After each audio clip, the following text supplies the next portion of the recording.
Lise, what brings you here? Oh, Alliance business. We have a request for Doma. Well, Hien. But that can wait. They told me you were out searching for Alphino. Did you manage to pick up his trail?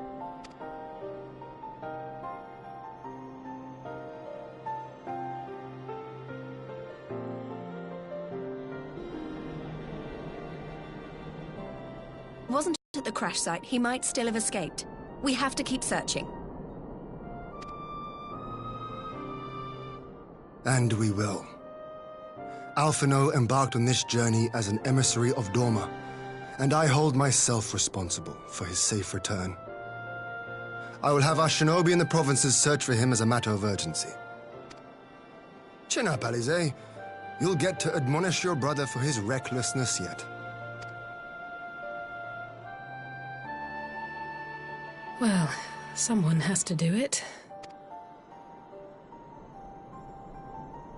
I'm sure he's going to be fine. There is one thing I'm not sure about, though. You said it was the Emperor's personal guard that attacked Alphino's airship. But the Popularis would never have been able to arrange the prisoner exchange without Varus's blessing. So why would he sabotage his own mission? They may not have been acting on Varus's orders. The guard answer not only to him, but to his family, the Crown Prince included. When Yotsuyu summoned Tsukuyomi, Asahi was quick to proclaim that a dormant citizen had violated the terms of our agreement, that the negotiations had failed. And it is this version of events that is now being repeated across Garlemald. To hear the tale, one would think the prisoner exchange never took place. Plainly, someone is manipulating matters from the shadows. Most likely Xenos, or whoever it is that wears his face. Whichever Ascian you mean. We all know the nature of our adversary. The servants of Chaos are true to their name. Their meddling has cost Doma a chance at peace. Whoever it was that loosed his personal guard, the Emperor cannot be ignorant of these developments. We must proceed on the assumption that our treaty is indeed in tatters.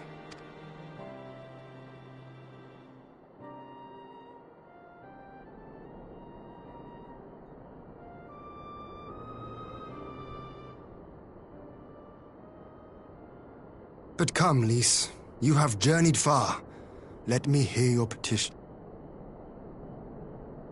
Right. So the big news is that Alamigo has agreed to join the Eorzean Alliance. To make it official and discuss where we all go from here, the leaders of the 5 nations are planning to hold a meeting, and we were hoping you might come too. We've already seen what we can achieve when we work together, and the Alliance hopes to work even more closely in future. They think it's our best hope of keeping the Garleans in check, and I agree.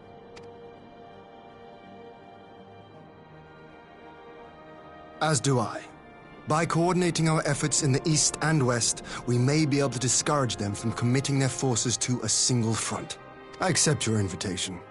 I must, however, ask for time to attend to some pressing matters here. In light of recent events, the risk of Imperial reprisals is greater than ever, and I would not leave Doma unguarded. Ere I depart, I must shore up her defenses. Understood. I'll let the Alliance know. We'll wait to hear from you before setting a date. The meeting's to be held at the Royal Palace in Alamigo, incidentally. Do you remember the way? Well enough. Please assure my hosts that I will not keep them waiting any longer than I have to. Consider it done. And thank you for agreeing to come. If we all put our heads together, we're sure to find the best way forward. For everyone.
If we are to ready ourselves for invasion, we shall need manpower, provisions, and time, all of which are in notably short supply.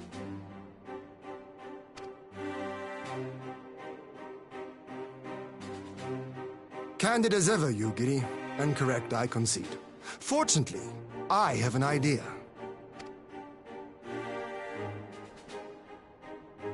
'Tis plain no single nation can stand against the might of the Empire. And it was only with the aid of others that Dorma succeeded in winning her freedom. So, I mean to take a leaf out of our Eorzean friends' book and form an alliance of our own.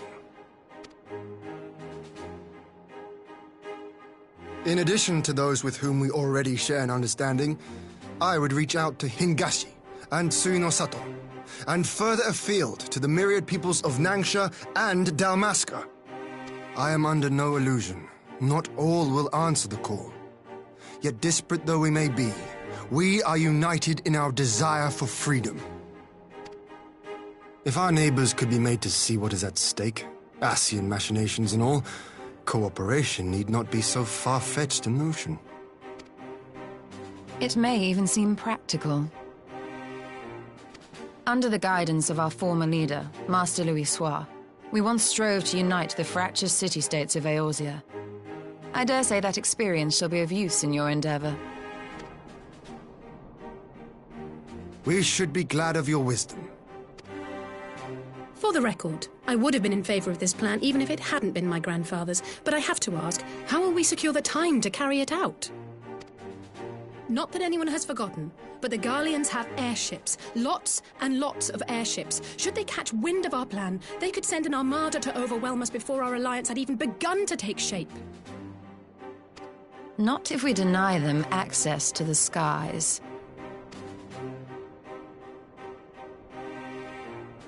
During our time in the burn, the Warrior of Light and I chanced upon some Allagan ruins.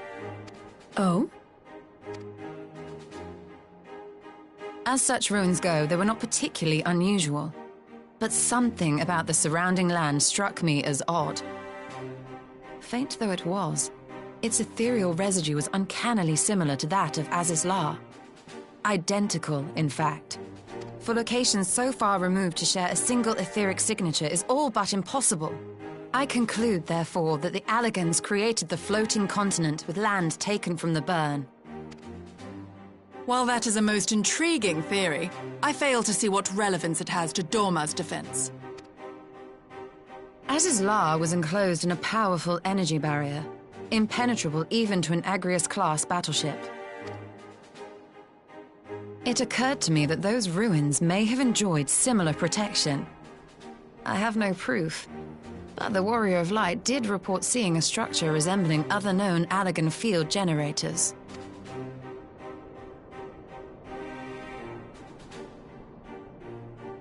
All right.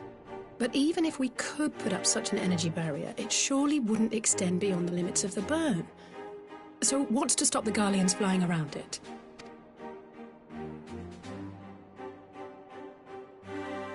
Fuel. The Dalmascan capital, Rabanasta, was a key imperial refueling point in the east. By laying waste to it as a lesson to the rest, the Empire greatly hindered its own operations in the region. If an imperial fleet were to advance upon Doma, it would now have little choice but to travel, as the crow flies, over the burn. I see. A word of caution. Even assuming the generator still functions, raising a barrier of such a scale will require a prodigious amount of energy. And few places are so bereft of suitable crystals as the burn.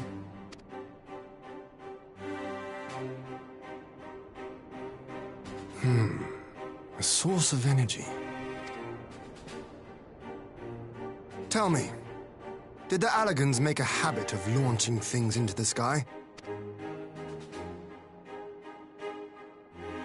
Curious question. Besides Az's La, I know of only one other notable instance. The Red Moon Dalamud, whose fall triggered the calamity. Just the two occasions, you say? Then I believe I may have a solution to our energy problem. You do? I may. To find out for sure, we would need to visit the Azim Steppe. Which would, I now see, present the perfect opportunity to discuss an alliance with the Zayla tribes. How very neat. What say you then? Shall we see whither this road leads?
I will never tire of this vista. The endless fields, the boundless skies. 'Tis a sight to make a man forget his cares. But not his purpose, I trust. Might this be a fitting moment to tell us what we are doing here?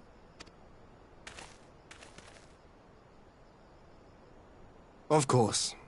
During my time with the mole, I learned some few myths of this land. One goes thus. In the distant past, when all seemed doomed, a wayfaring soul came unto the steppe.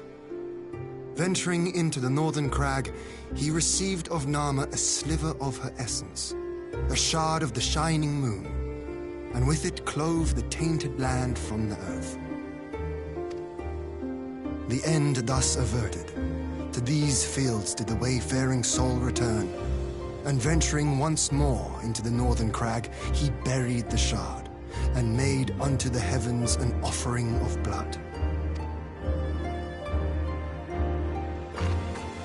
A tainted land cloven from the earth and an offering of blood to the heavens. Azizlar and Alamod. That was my thinking, yes. And you believe that yonder mountains hide an artifact possessed of sufficient power to raise Azizlar up to the heavens? I suppose that might suffice. Worth a closer look, would you say? I would.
Such an abundance of ether.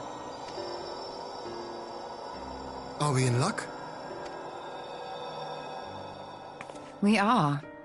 This is an Allagan artifact, most likely built to regulate the flow of ether. I strongly suspect the ancients used it to stem the flow from here to the burn. That would explain how they were able to untether what became Aziz's La from its surroundings. But were we to throw open the floodgates, the resultant deluge would surely be sufficient to raise our wall. And in restoring the flow, we may also restore life to the wasteland.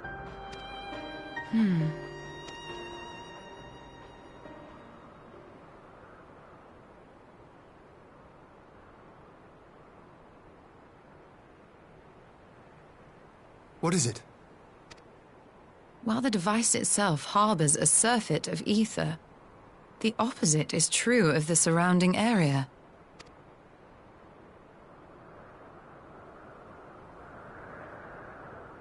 An effect of regulation, perhaps. A similar phenomenon seemed to be occurring in Doma.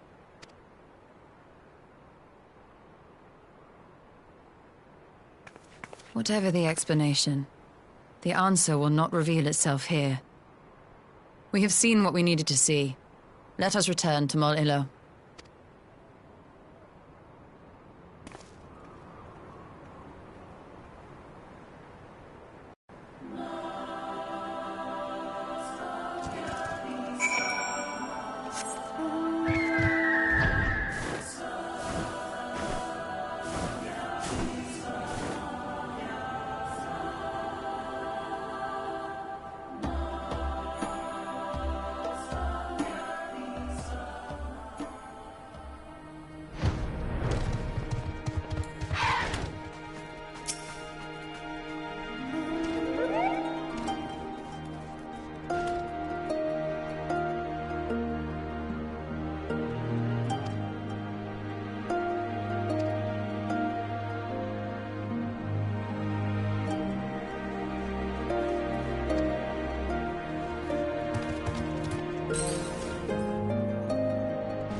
Yes!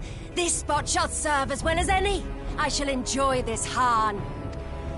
Is this truly necessary? Have you no peaceable way of making decisions?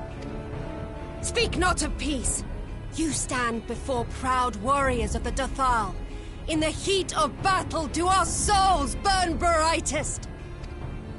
We lay low the strong that we may rise higher. That is our way. The way of might. There is no other. Oh, they do not want for conviction.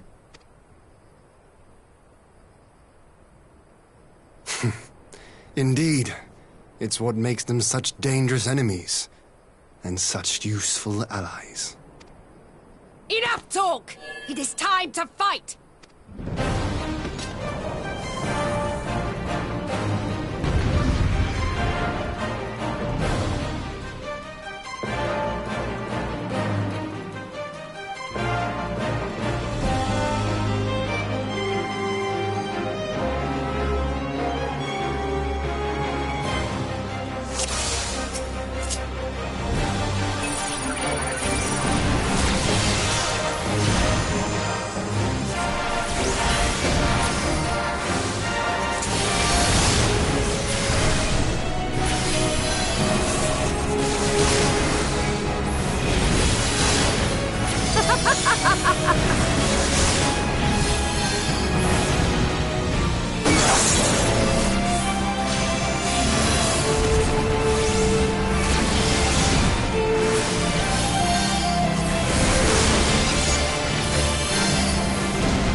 Death to our souls sing!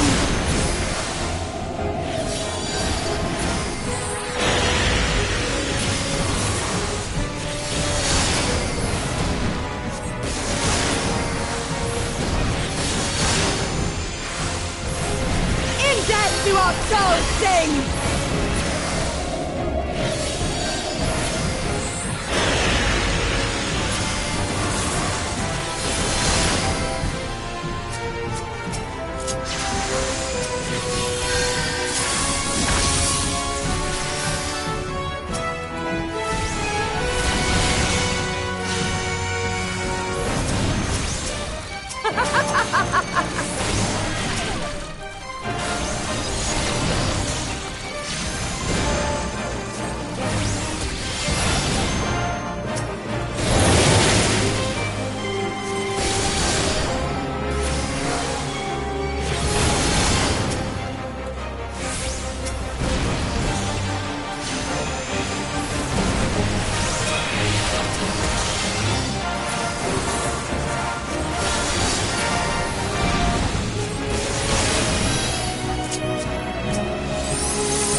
Yes!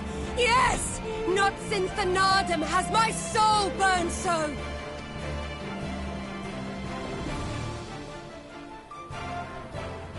Come! We have only just begun.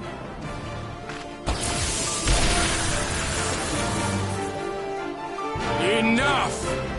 You were not granted leave to set the steppe ablaze. Well, well, the sun has come out to play. Be gone, Moonstruck Oranir! I am busy! Fool of a Dothal! Have you forgotten the face of your master already? The sun will never set! From his seat on high, he reigns over all, now and forever.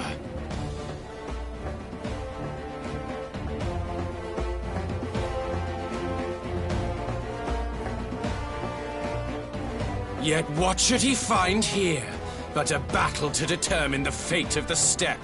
A battle waged without his blessing. This will not stand. You, Doman! You who come to petition the warriors of this land, forget that all Nama's children are wards of the Oranir. As first among my brothers, your petition is mine alone to judge.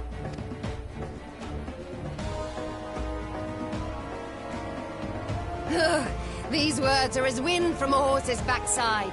Plentiful, but your axe sings more sweetly. Let her speak for you.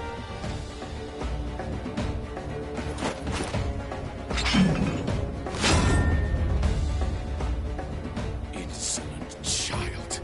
You will learn your place!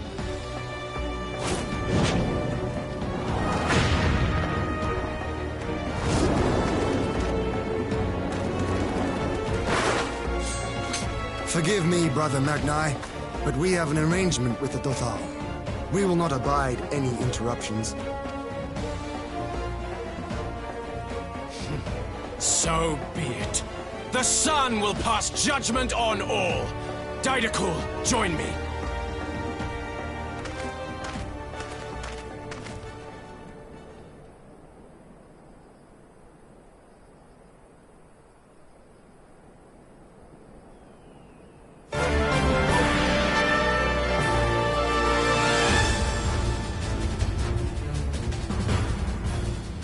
The sun is in good company.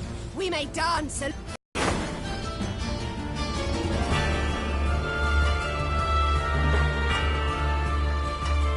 Beg not for mercy, for you will have none. Bear witness to the power and the glory of Azim!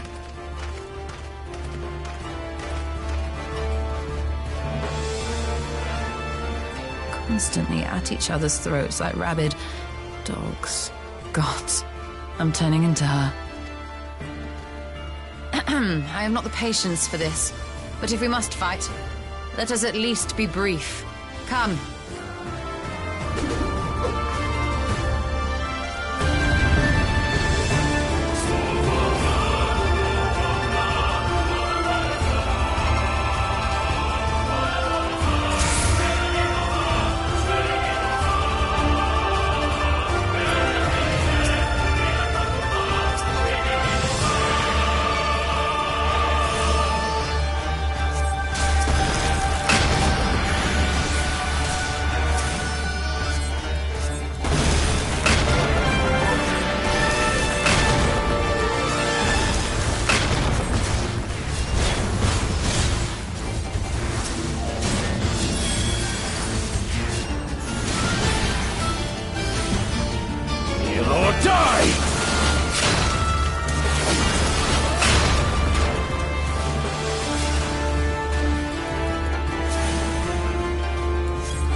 Before me!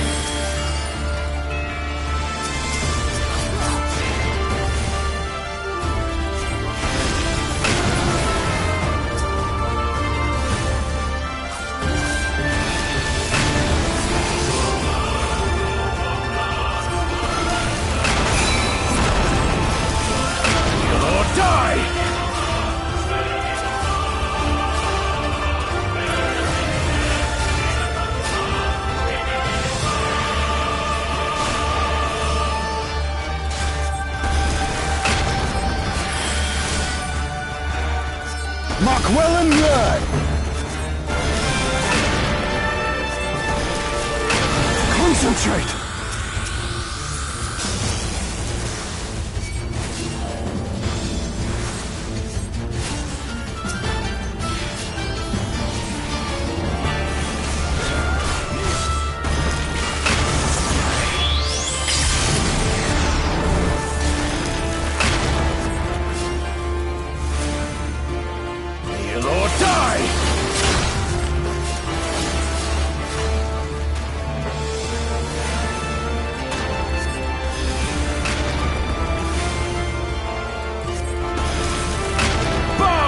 Before me!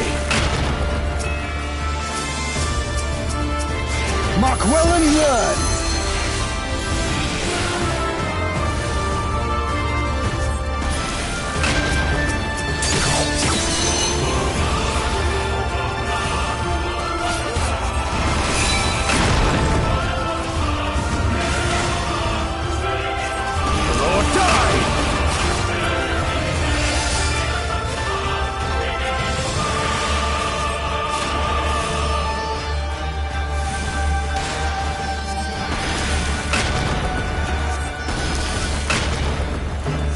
Down before me!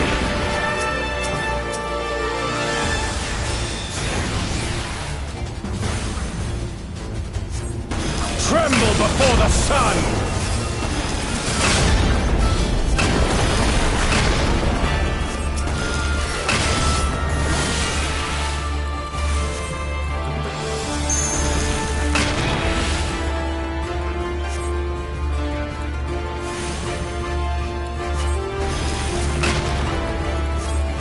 Let us be about it!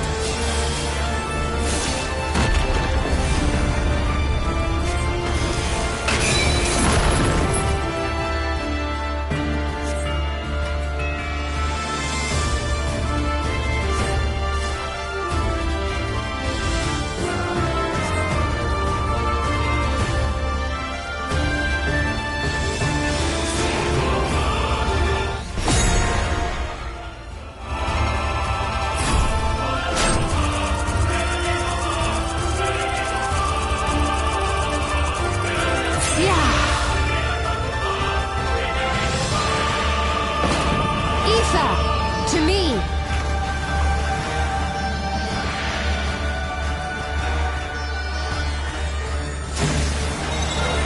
How about you?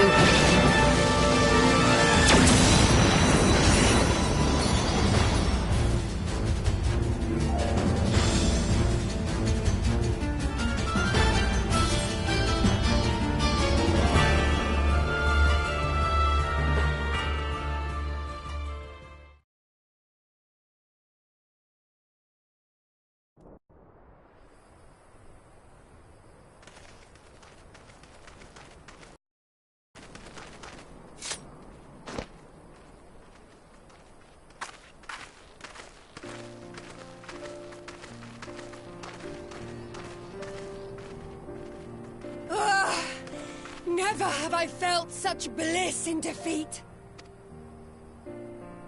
'Twas a battle to burn soul and flesh to ash. We Dothal will lend you our strength as promised. Narma's power is yours to wield.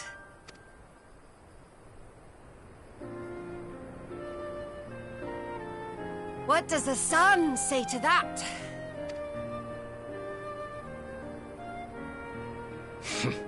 The sun is not driven by base motives such as yours. But they have been judged and found worthy.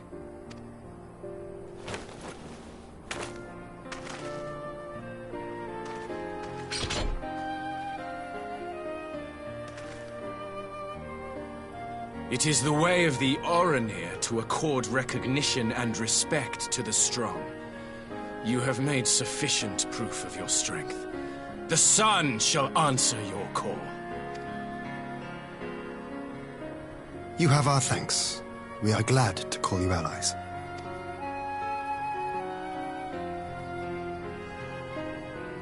You? By what are you called?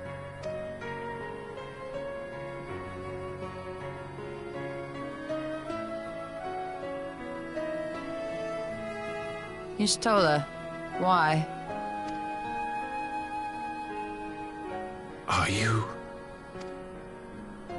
Are you my Nama?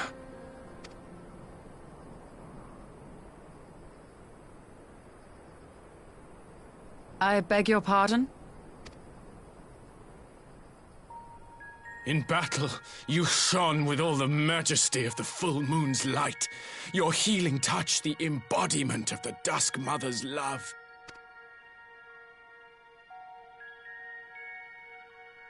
Long had I wondered if mine holding you, I am all but certain.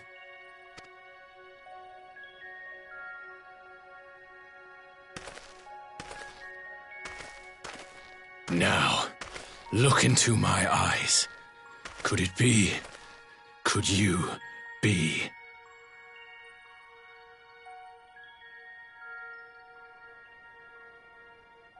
I am. Not interested, little son. Try again when you've become a man. Little?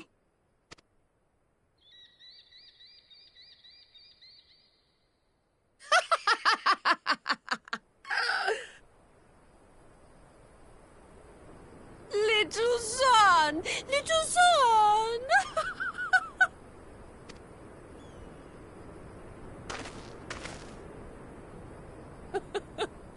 Does it pain you, little son? Crave you salve to soothe the ache? Fire to sear the wound in your heart?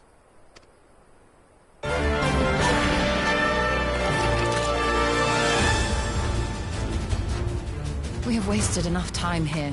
Siren awaits for word of our success.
Did it work?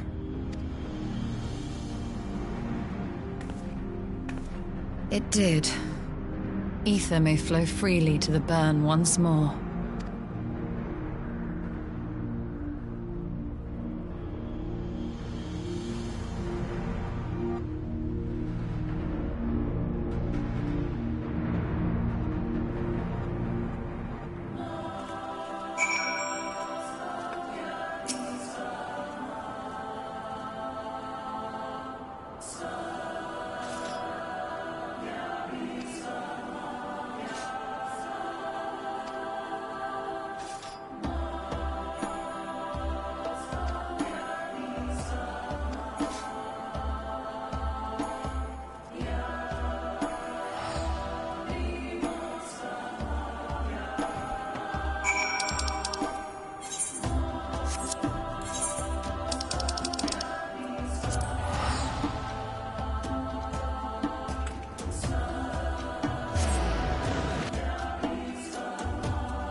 Mistress Lys, Commander Aldin, it gives me great pleasure to formally welcome the city-state of Alamigo to the Eorzean Alliance. The pleasure is ours, Your Grace. I know I speak for all Alamegans when I say that we are glad of this chance to stand with our comrades of the Alliance. And we, for our part, are glad indeed to be able to welcome friends both old and new. Lord Hien of Doma, at your service. Pray, accept my heartfelt thanks for your generous invitation. Nay, 'tis we who must thank you for journeying so far. And 'twould be remiss of me not to acknowledge the part the Scions of the Seventh Dawn have played in bringing all of us together. In times of great unrest, you and yours have been our constant companions, without whom we would not be here. With apologies to Lord Hien and Mistress Alize, it occurs to me that we have not gathered in this way since that fateful day in Uldar. The day I lost my arm and my freedom. As I lay in my cell, never did I dream that I would one day be given the chance to represent my homeland at this council. I would not even be alive had you not plucked me from the jaws of death. You, Yugiri, and Alphino. Would that the lad could be with us.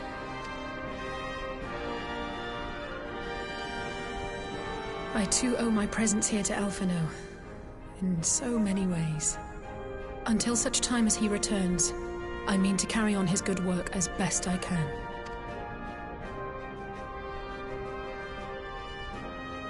Come, friends, let us leave the past in the past and turn our eyes to the future. My Lord Hien, pray, tell us how things stand in the East.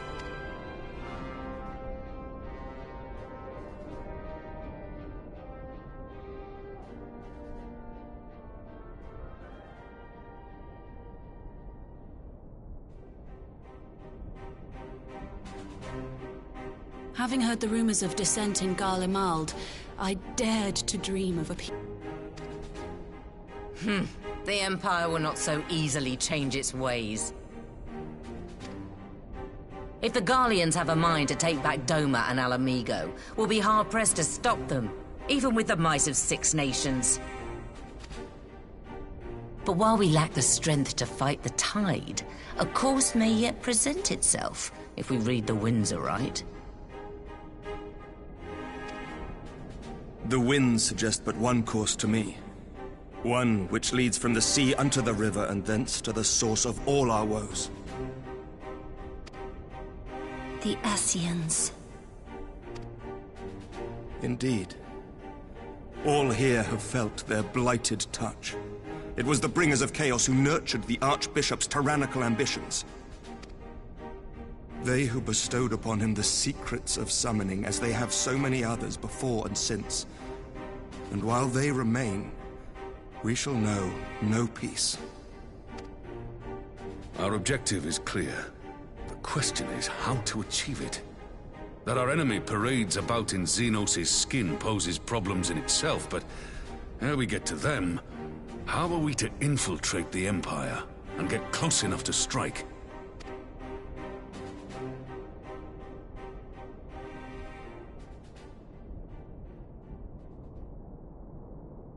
While I see the wisdom in targeting the Ascians, an assassination attempt on Garlean soil would do little to aid our cause, even were it to succeed. It's time we used our enemy's preferred tactic: subterfuge. You have an idea? Speak your mind, Master Thancred. None here know the enemy better than the Scions, and you mayhap best of all. Whatever it is you propose, we will give it fair hearing. On that you have my word. Very well, Admiral. My proposal is thus. We dispatch the shinobi to Imperial territory. There, they sow the rumor that the Crown Prince perished in the battle for Alamigo. and that the man parading around is in fact a corpse inhabited by a servant of darkness.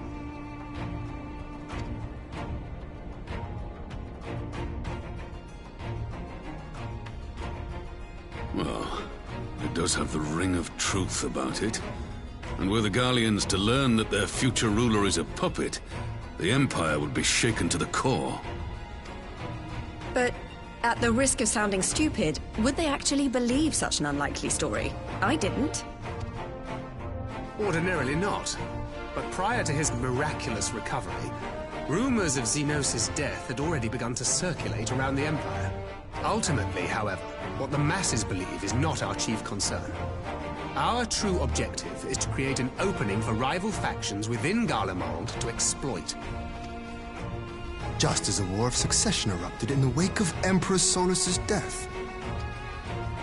A war which raged until but recently, plunging the Imperial House into disarray as nephew and uncle grappled for the throne. It is no coincidence that one of Varus's first acts as Emperor was to name Xenos heir apparent, family feuds being so tiresome when armies are involved. Not all welcomed his choice of successor, however. There is no shortage of individuals who aspire to the throne, who would jump at any chance to seize power. The news that Xenos is not only dead, but a puppet to diabolical forces would be too enticing to ignore. The Empire would not be quick to recover from a second war of succession. I am no stranger to infiltrating Imperial territory. With a team of operatives gathered from among the Alliance's finest, the plan should have a reasonable chance of success. Dorma already has shinobi in place throughout the provinces. We stand ready to act, and act we must. What say you all?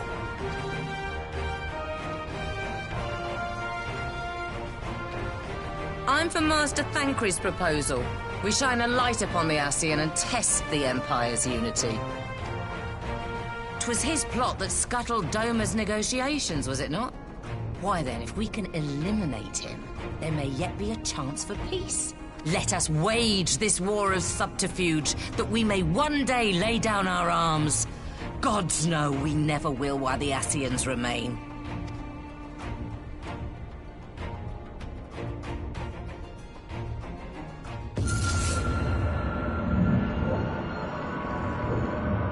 That way.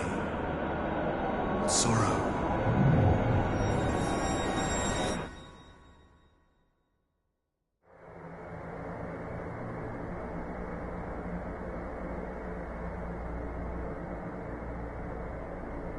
History must be changed.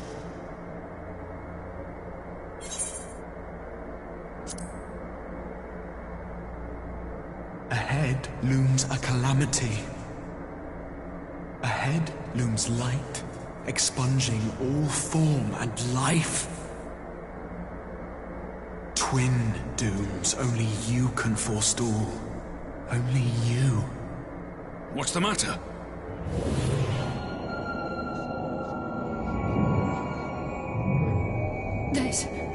There's a voice.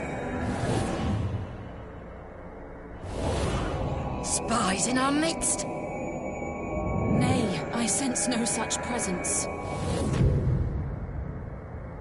Let expanse contract. Eon become instant. Throw wide the gates that we may pass.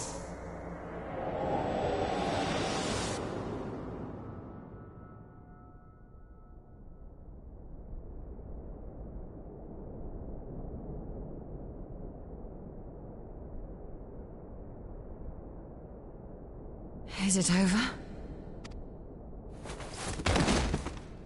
Master Thancred!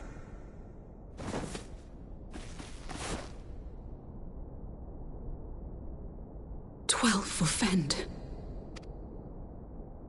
Bear him to a private chamber. Have every healer make ready. Swiftly!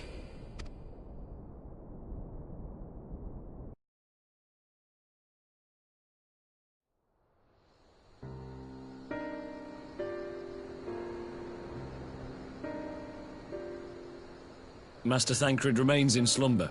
Though his vital signs appear stable, he's unresponsive. What could have done this? And why just him and not the others? I'm afraid we could not identify the cause, my lady. Our examinations revealed no wounds, nor the presence of any poisonous substances. Gods, that only makes it worse. You're to let us know the moment there's any change, all right?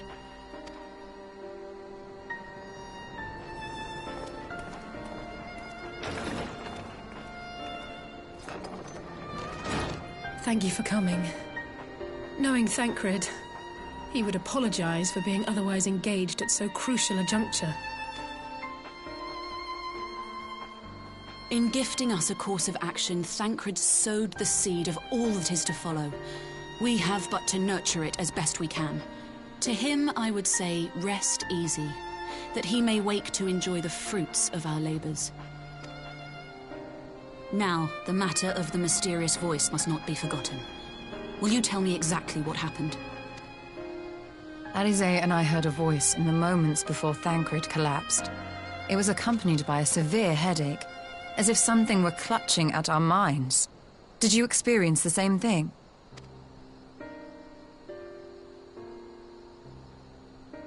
So, in between the voice and the pain, you felt as if you were somewhere else entirely?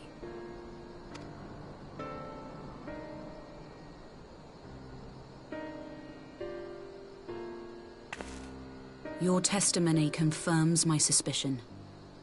That which you experienced was, I believe, your soul being plucked from your flesh. Cool. Cold. I myself examined Thancred. Reach out as I may, I could not sense in him the spark of life that is his soul.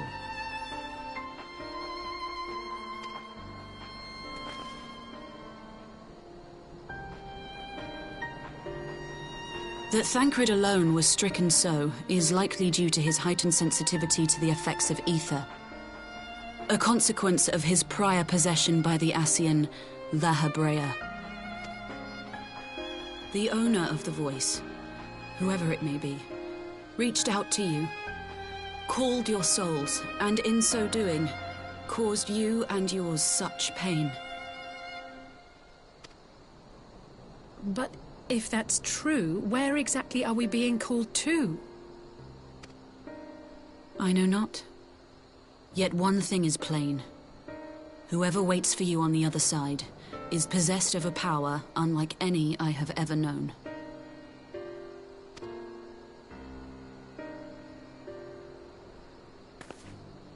Forgive us, Lys, but may we leave Thancred in your care for a time? As if you had to ask. I may not be a scion anymore, but I'm no less a friend. Don't worry. I'll see to it that Thancred's well looked after. Just focus on solving this mystery, all right? Thank you, Lys.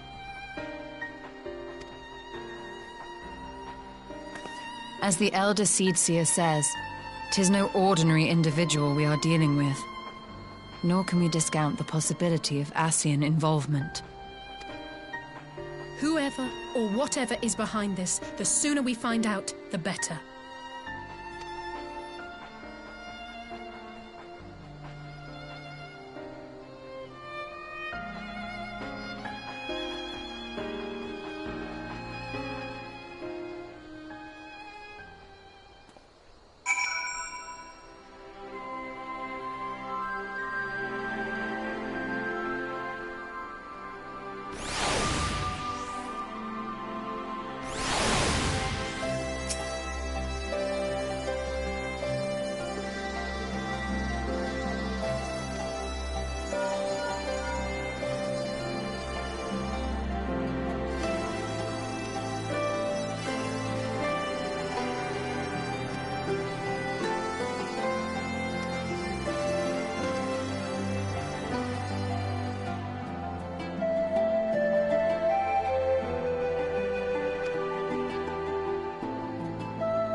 Urianger!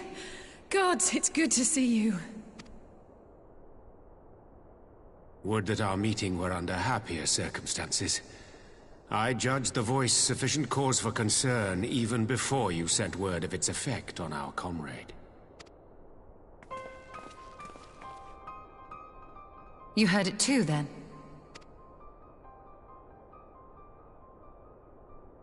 Aye. And all but certainly at the selfsame instant. Alas, pained as I was, I could make little sense of what few words did then reach mine ears.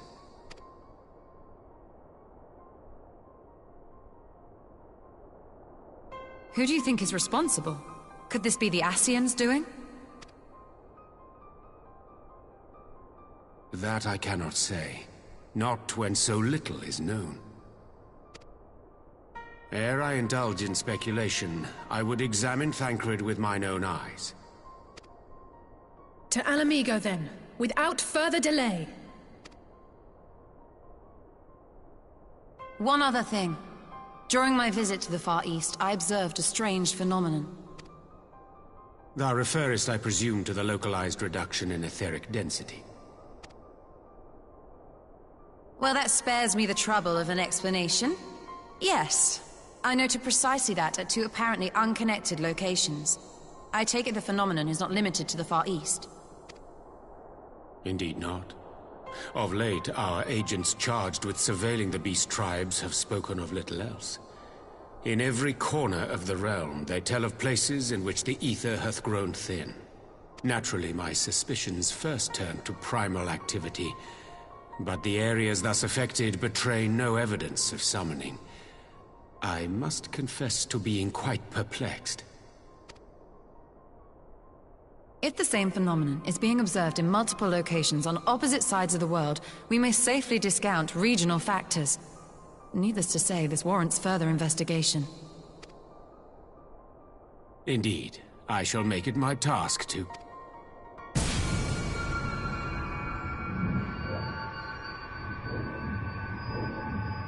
The voice... It calleth to me once more.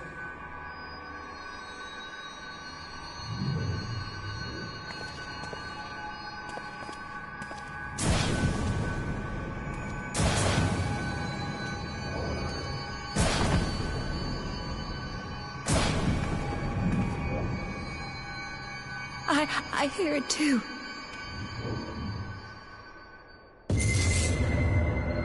Only you.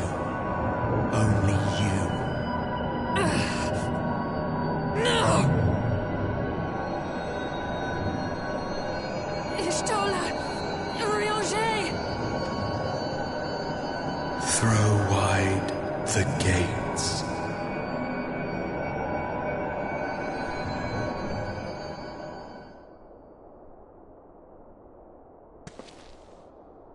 No! No, this can't be happening!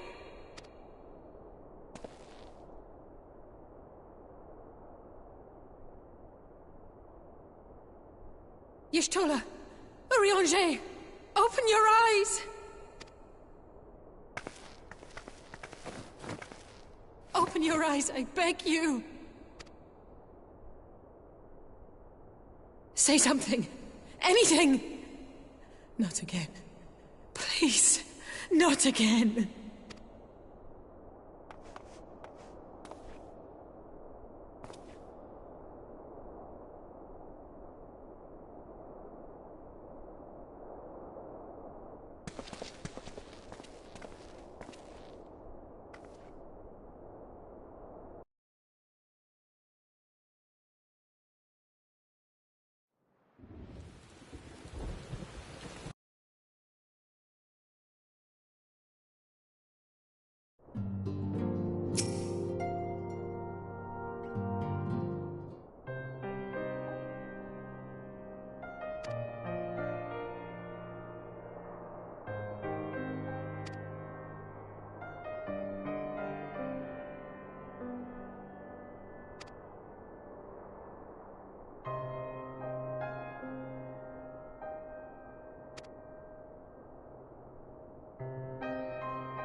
Here he is, my lady.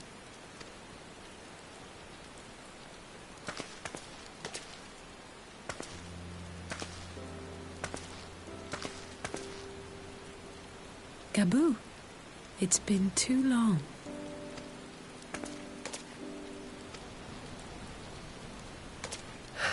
I'm afraid there's been no change.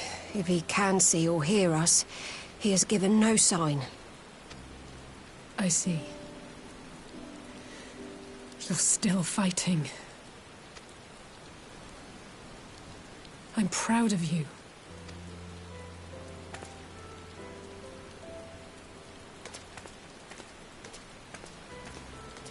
We promised that we would come and visit you together, didn't we? Alphino and I. I'm sorry that we haven't managed that yet. You know, with the three of us like this, does it not remind you of that night? Of the stars beyond count twinkling in the heavens? I was feeling pretty low back then. Powerless. But I knew that my brother was close by if I needed him, and that the others would be waiting for me back at the Rising Stones. Not like now.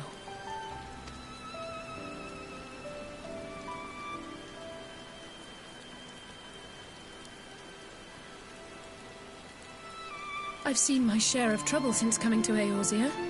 Been reminded again and again of my limitations, of how little I can change about this world. And I've come to know the sorrow of parting all too well.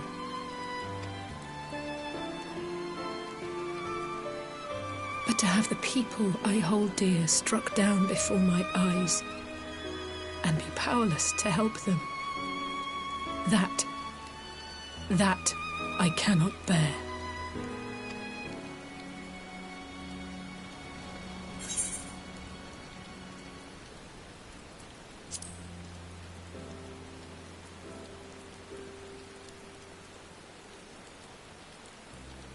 No, I don't. You're right. It's pure arrogance to imagine I can solve everything by myself. You'd think I'd have learned that by now. Thank you. I don't know what I'd do without you.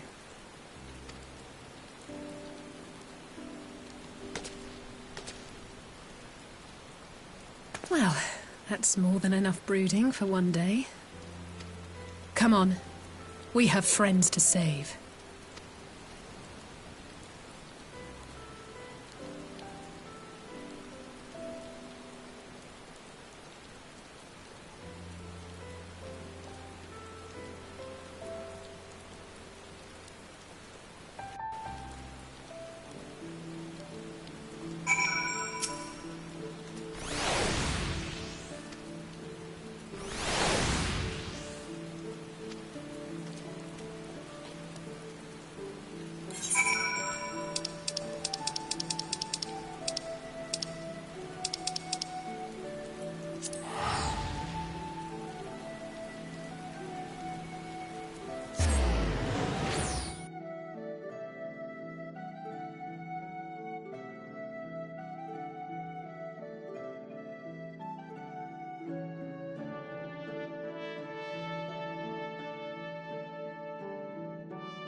the populares no longer present an obstacle. Now is the time to bring the Empire's might to bear. A word from your Radiance is all it takes. But one word, and the Imperial army will fall upon Alamigo as a pack of bloodthirsty wolves and tear that feeble nation apart.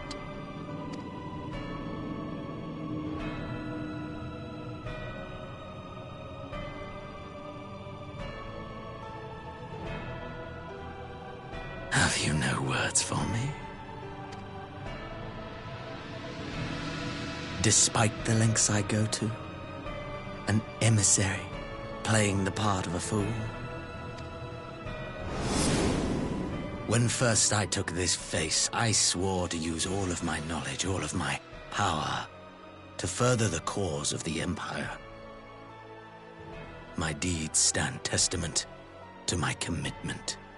And with this adamant flesh at my disposal, I could destroy the Icon Slayer as easily as one might swat a fly. Why do you hesitate?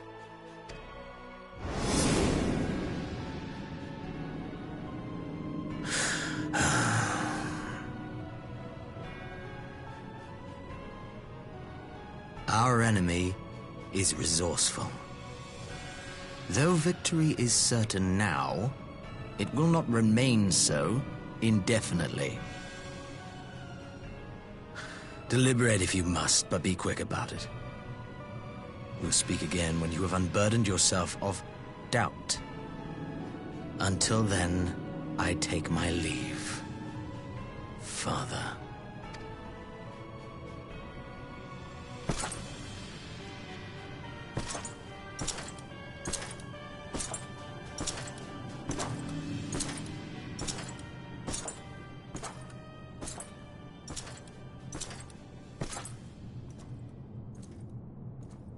I should be the one to sigh.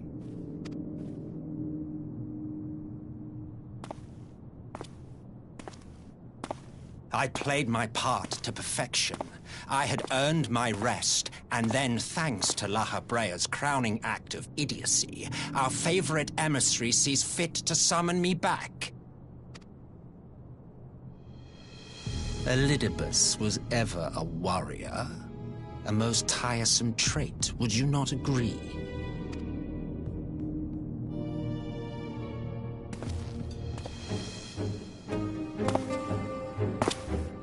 What? Have you no words for me either? No matter. I've long grown weary of this mummery. Now, my dearest grandson, let me remind you of your place in the simplest of terms.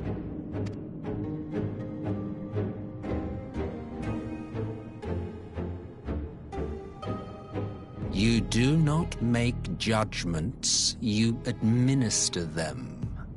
Swiftly and to the letter.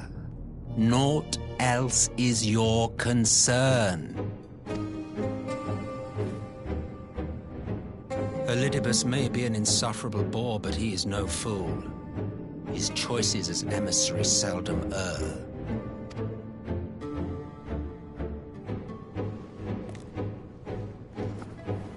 If aught threatens the balance twixt light and dark, it falls to you to remove it. Be it by your own hands or by your armies, you have ample means at your disposal.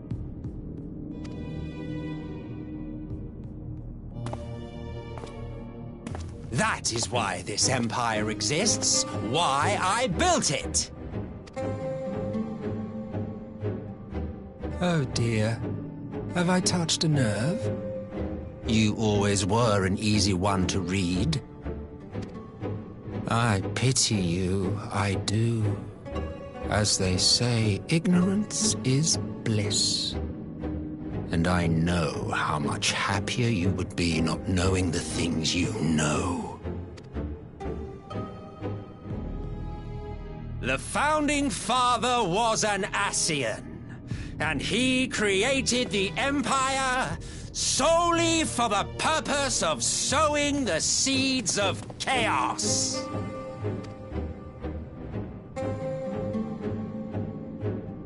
Don't take it personally. I merely do my duty. To bring about a calamity requires no small amount of power. And there is no surer way to obtain such power than by collecting powerful pawns. To that end, I have labored long and hard, and I must say I am quite pleased with my handiwork, paltry though it seems in comparison to Alag.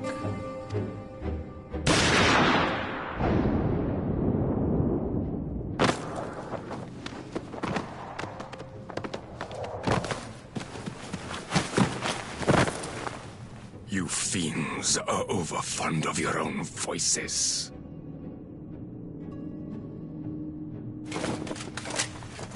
Mark me, Ascian. Man is the master of his own destiny.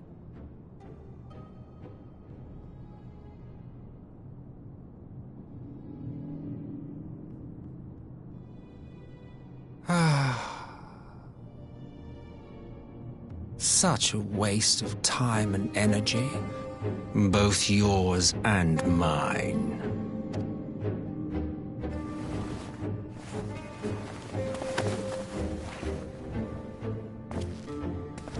Lest you forget you are Emperor now.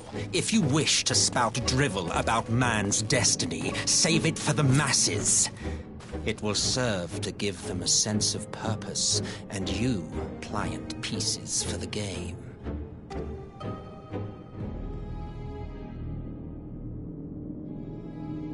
Oh, do stop sulking, boy. You, of all people, should understand. Ours is a struggle to restore both mankind and the world to their rightful state. Viewed thus, our goals are one and the same.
Tenzin, 'tis I!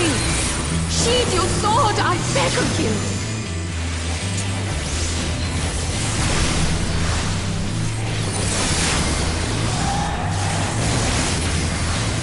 You gave me the strength to rise from the ashes!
I could not bear to lose you again!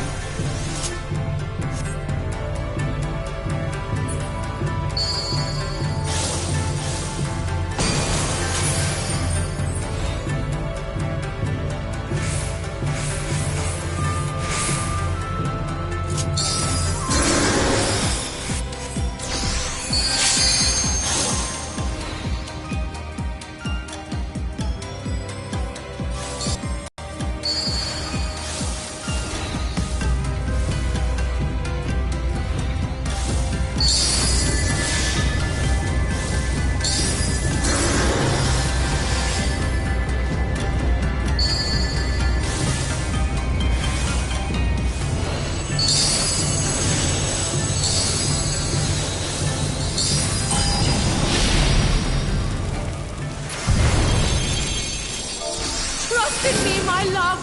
I will protect you, I promise!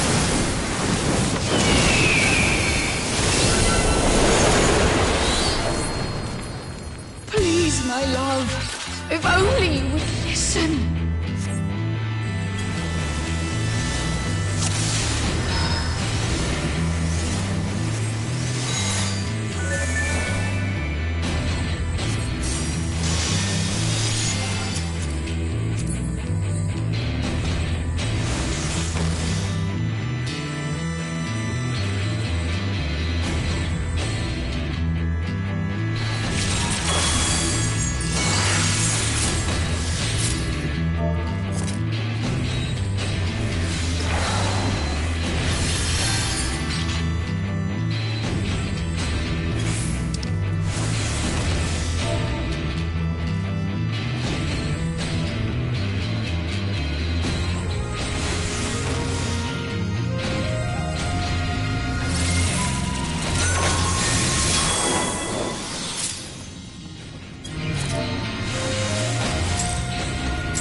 His eye!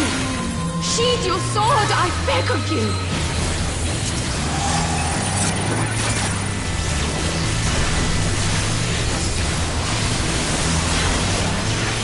You gave me the strength to rise from the ashes!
protect you, I promise!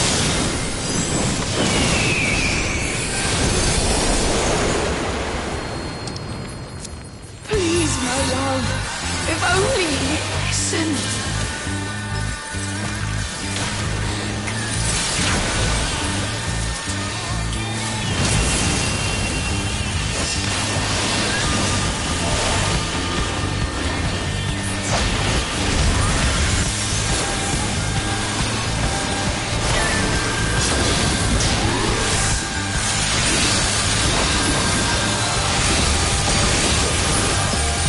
Why do you do this?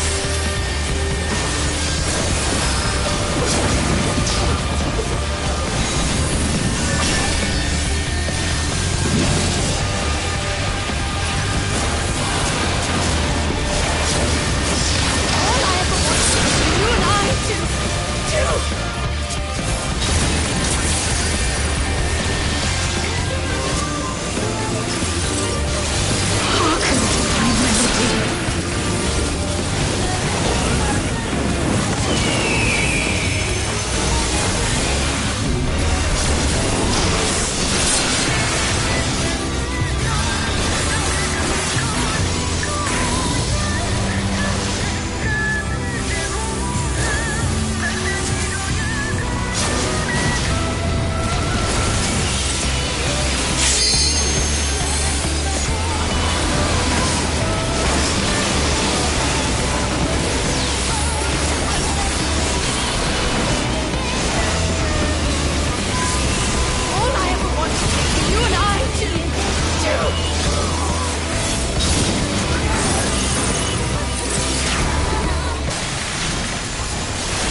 Hearken to my melody.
Sheathe your sword, I beg of you!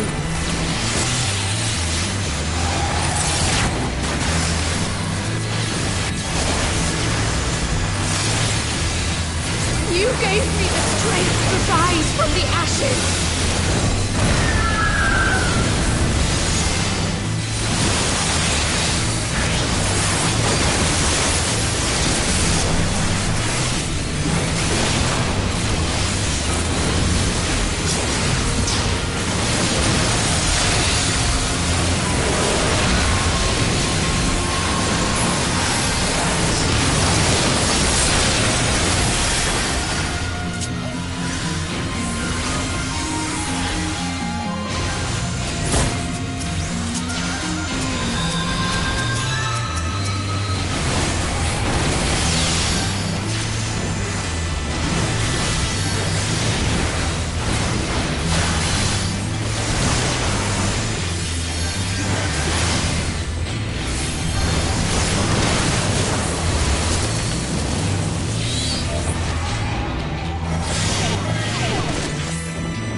His eye!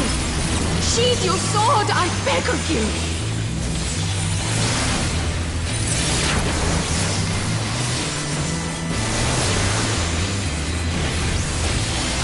You gave me the strength to rise from the ashes!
I could not bear to lose you again!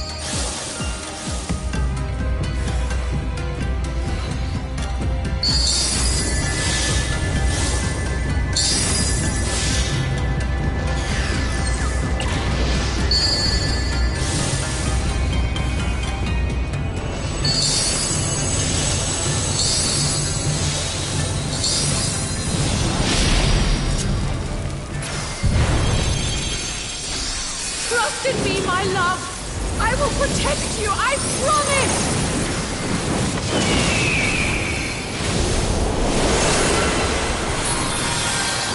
Please, my love, if only listen.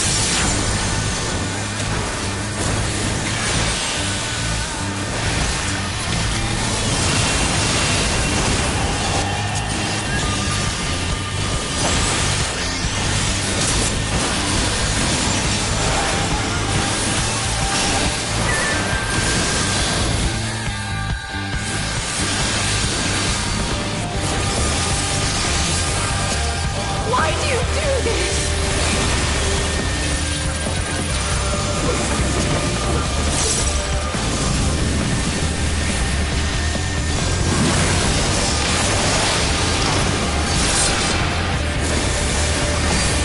All I ever wanted was for you and I to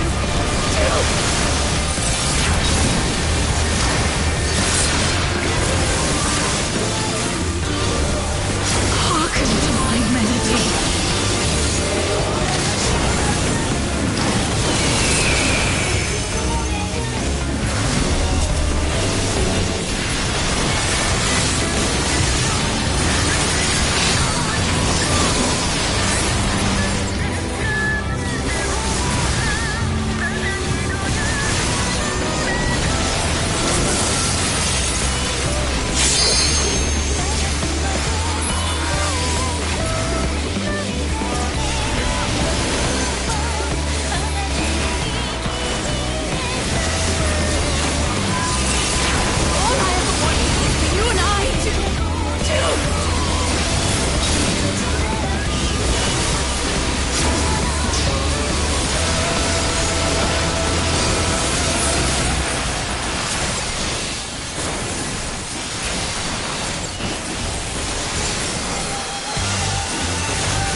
We will break you from this madness.